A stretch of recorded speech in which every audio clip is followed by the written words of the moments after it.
What if I told you that in 1907, a respected physician successfully weighed the human soul? And the results were so disturbing that he spent the rest of his life trying to hide what he had discovered. What if I told you that his calculations didn't just prove the soul exists, but revealed something so horrifying about human nature that it drove him to madness? Tonight, we're diving into the forgotten case of Dr. Marcus Thorne, a brilliant anatomist whose obsession with proving the existence of the soul led him down a path of scientific heresy that would make even the most hardened researchers question the very nature of what we call humanity. This is not the sanitized version you'll find in medical textbooks.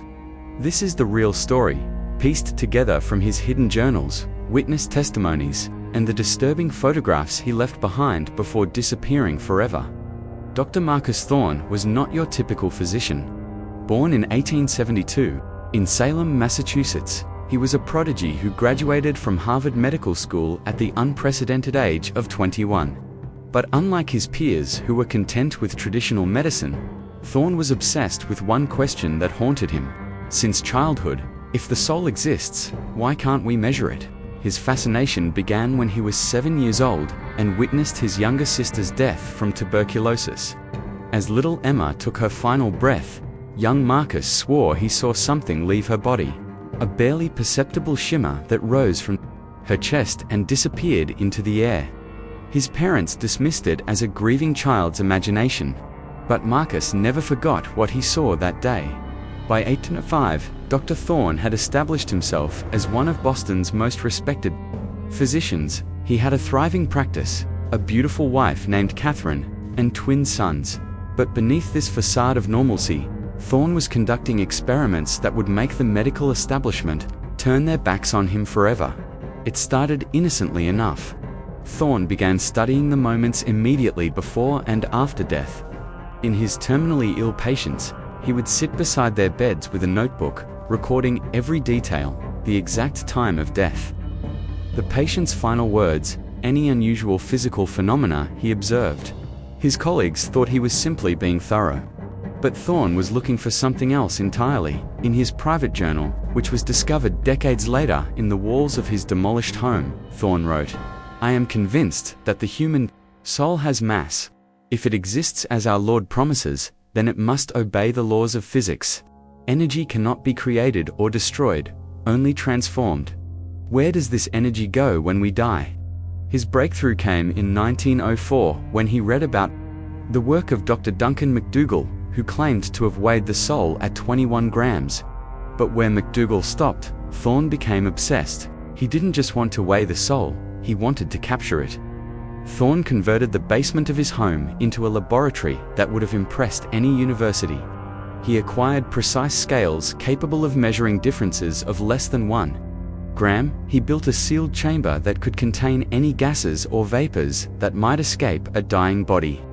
Most disturbingly, he began seeking out subjects for his experiments. At first, he worked with patients who were already dying. With their families' permission, he would transport them to his basement laboratory in their final hours.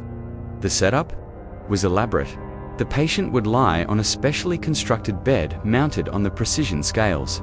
Surrounded by collection devices and cameras, Thorne documented everything.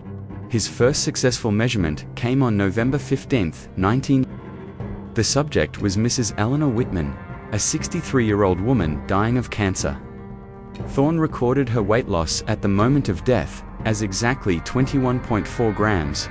But unlike McDougall, who attributed this to the departure of the soul, Thorne noticed something else. The sealed chamber had captured a faint, oily residue that appeared moments after death. Under his microscope, this substance displayed properties unlike anything in medical literature. It seemed to move with purpose, organizing itself into complex patterns that reminded Thorne of neural networks. More disturbing still, when he exposed the residue to electrical current, it would writhe and contract as if it were alive. Thorne's wife, Catherine, began to notice changes in her husband.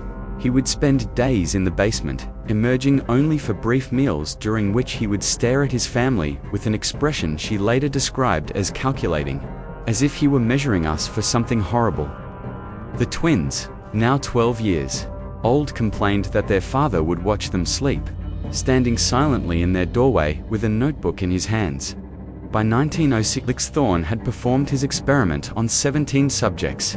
Each time, he collected the mysterious residue, storing it in specially designed containers in a locked cabinet. His journal entries from this period reveal a man descending into obsession. The substance responds to stimuli. It remembers, "Today, I combined samples from 3 different subjects, and they seemed to recognize each other, merging into a larger, more complex structure. What have I discovered? What am I preserving?" But Thorne's most disturbing revelation came when he began analyzing the residue chemically. He discovered that the substance from each person contained trace elements that corresponded to their personality, traits, and memories. The residue from a violent criminal contained higher levels of certain compounds, while that from a gentle old woman showed completely different markers. It was as if he had extracted the very essence of who these people were. The breakthrough that would ultimately destroy him came in early 1906. Thorne had been experimenting with combining different samples of the residue when he made a horrifying discovery. When mixed together, the substances didn't just merge, they began to exhibit signs of consciousness. Under electrical stimulation, the combined residue would form shapes that corresponded to faces, hands, even full human silhouettes that would move and gesture as if trying to communicate. Thorne became convinced he had discovered proof of life after death, but not the comforting version promised by religion. In his journal, he wrote, "They are still here, still aware, still suffering. Death is not release, it is imprisonment in a form so alien that madness would be preferable. I have collected 17 souls, and they know they are trapped." The final entry in his journal, dated March 21, 1907, is written in handwriting that becomes increasingly erratic. "Catherine asks why I watch the children sleep. How can I tell her that I see it in them too? The same shimmer I saw leave Emma all those years ago. It moves within them, waiting. I know now why. I was chosen to discover this truth. The children will be my greatest experiment. They trust me. They love me. They will not resist as the others did in their final moments. What happened next can only be pieced together from police reports and witness testimonies." On March 23, 1907, neighbors reported screaming from the Thorne residence, followed by an unnatural silence that lasted for hours. When police finally entered the home, they found Catherine Thorne and the twins dead in their beds. Their bodies unmarked, but their faces frozen in expressions of absolute terror. Dr. Marcus Thorne was gone, along with all of his research and the 17 containers of what he called extracted souls. The basement laboratory had been methodically destroyed, with every piece of equipment smashed beyond repair. The only thing left behind was a note pinned to the laboratory door. "Have learned too much. Some knowledge is not meant for human minds. They are free now, and so am I, forgive me." The official investigation concluded that Thorne had suffered a complete mental breakdown and murdered his family before fleeing. But there were details that never made it into the public reports. The responding officers reported that the basement, despite being thoroughly cleaned, still emanated a smell they described as burning copper and rotting flowers. More disturbing, several officers claimed they could hear whispers coming from the walls, voices that seemed to be calling for help.